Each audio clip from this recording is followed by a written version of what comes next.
To tekmovanje gasilcev ni zgolj še ena veselica in če se telesu zdi, da zmore, je cilj končna izčrpanost. Slabo mi je bilo.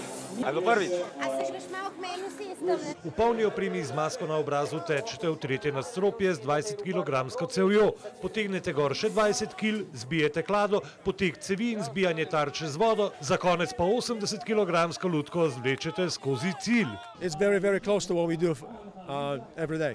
Weil gerade als Feuerwehrmann muss man wirklich fit sein und körperlich viel leisten. Ta športna zvrst se je porodila iz ameriških testov za bodoče gasilce. Kako so pripravljeni oziroma ali bojo sprejeti v službo in iz tega se je pač razvilo prav to tekmovanje, tako da vsebuje vse te elemente glavne, ki jih gasilci počnejo vsak dan. Na tekmovanje se pripravljajo.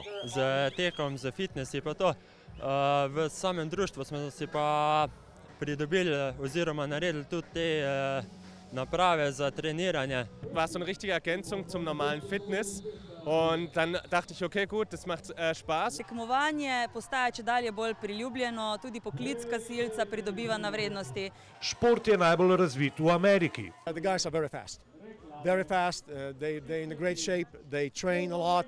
Tudi dvema Slovencema je lani tam uspel preboj. Na svetovnem prvenstvu v posamezni kategoriji, če dosežeš čas pod 41, si sprejet prav ta poseben klub imenovan Lions Den. Nasploh pa ni cilj tekmovati ali zmagati, temveč vztrajati do konca, kot v svojem poslanstvu vztrajajo gasilci. To je to, da priješ do konca.